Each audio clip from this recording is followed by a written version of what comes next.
the Romans and the Jews really wanted to find Jesus's corpse, right? Because that would like have destroyed Christianity. Yeah. And their best people, their best resources, their best efforts, they could never find that body, but they could find the shroud that wrapped the body. Welcome to the Bible in 1 Year podcast, brought to you by two Brits and a Bible. Today is day 295. We're going to be finishing Mark with 15 and 16. Right, it's been a good old journey with Mark for the last week or so. I got to say, one of my favorite things that I learned about this is just the fact that Mark was of African descent. I love one of the Gospels comes from that background, and it's just really cool. Anyway, so Mark 15 verse 7, a man called Barabbas was in prison with the insurrectionists who had committed murder in the uprising. So Barabbas had tried to plot against and overthrow Rome, which is more in line with what the Jews traditionally thought the Messiah might have been like. So that's an interesting little thing. The other thing that you might well know, I did not know this, Barabbas actually is very close to Bar Abba, which in Hebrew means with God. So that's incredibly ironic, right? So, you know, they couldn't really be further from God, like literally crucifying God. Yeah. And they releases Bar Abba, or with God, Barabbas. Interesting. Didn't know that. Thank you. That's good. Yeah. I'll keep going if it's all right. And the next one is 15 verse 15. Wanting to satisfy the crowd, Pilate released Barabbas over to them. He then had Jesus flogged and handed him over to be crucified. The reason why Pilate does this is because he wants to satisfy the crowd, right? Mm-hmm. And what's interesting about that is that that's still a core issue that we have as people today. We've talked a lot about how nothing's really changed with the human condition since then anyway. We're still the same, right? But it's like, you know, the cancel culture, the mob, the social media, justice people, whatever, right? A lot of people just want to satisfy them and bow down to them. And that's kind of what Pilate did here, really, right? There's all this yelling and screaming. He's like, I don't want to deal with this. Let's flog an innocent man so I don't have to deal with it, basically. Yeah. You know, crazy. Yeah, it's pig and nuts. That yeah, absolutely.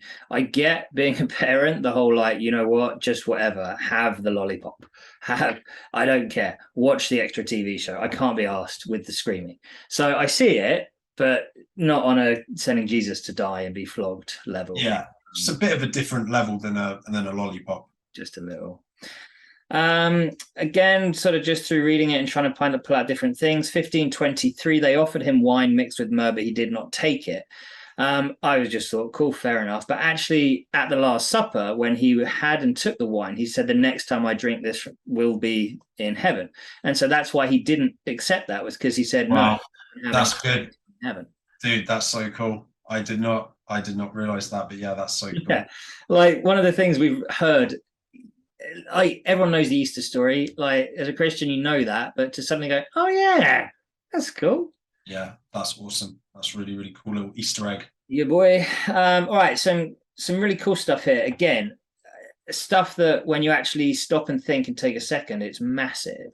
So, when Jesus died or was on the cross, 1533 at noon, darkness came over the whole land until 3 PM. Like, that's huge. That doesn't just happen every day. Like even when there's a solar eclipse, still only for like 5 seconds or so, 3 hours of suddenly everything going dark. People probably had a slight idea that something was out. This doesn't happen every Friday afternoon when we have a crucifixion. Yeah. And then when he actually dies, 37:38, with a loud cry, Jesus breathed his last. The curtain of the temple was torn in two from top to bottom. And when the centurion stood there and saw how he died, he said, surely this man was the Son of God. Now, a couple of things there. One, the curtain in the temple was there to symbolize the barrier between us and God. And so it was torn to remove the barrier between us and God, which is exactly what Jesus dying did. But actually, it's not just like a flimsy little curtain that we have hanging up on our windows. This thing, and I did some of the looking up on it, a little bit of discrepancy in what size it was, but the smallest measurement that I found was it being a 15-foot thick curtain, potentially up to 30 feet, potentially as wide as 60 feet, torn from top to bottom. So there is no way that anyone, even if humans tried to tear it, it would only be done from bottom to top. But the fact that it was torn from top down to bottom, it is just an absolute symbol of Jesus being the Son of God. Dude, just fire right now. So yeah, that's all good, great, like incredible stuff right there. I love that. Now, speaking of incredible, so then Mark 15 verse 46, Joseph bought some linen cloth, took down the body, wrapped it in linen, placed it in a tomb cut out of rock. Then he rolled a stone against the entrance of the tomb. So this linen cloth that Joseph wraps Jesus up in is the Shroud of Turin, which is a truly amazing miracle. If you like look into that, I highly recommend it. I think I've mentioned it to you before, Ads, but the Shroud of Turin, having been studied, everyone who seriously studied the Shroud as a historical artifact has basically become Christian, because there's just no way that the things they find in the Shrouds should exist. And one of the most incredible ones, there's a video of Jesus's face, and it's based on this this outline which was in the Shroud of Turin, and they don't know how it's in the cloth. They said that like we couldn't create that and replicate that with even our modern technology. And the best bet they have is that an incredible light must have come from whoever was in the cloth and permeated through it to create a 3D impression of a face within that cloth. And so they've used that to create an accurate image of Jesus's face. I'll try and get that as a little video to share with you, and then maybe we can link that in this video. Yeah, Father. It's awe-inspiring, and when you see this recreated face of Jesus, it just gives you like goosebumps, and you know, it makes me emotional. So the Shroud of Turin is a truly amazing miracle, and I think that it's one of those things where you can believe in Jesus without any major like facts and statistics to back it up, of course, and that's great. But if you actually search for some facts and statistics and things to support Christianity, it's amazing what we find. Yeah. Shroud of Turin is a great example. That's massive, man. I had a point from the exact same thing, similar but so different at the same time, that actually the weight of typical burial cloth would have been around about 75 pounds. And if you've ever played the game where you wrap someone up in toilet roll and they have to try and get out of it, it's restrictive, but it's not that tricky to get out of a roll of toilet paper. Right.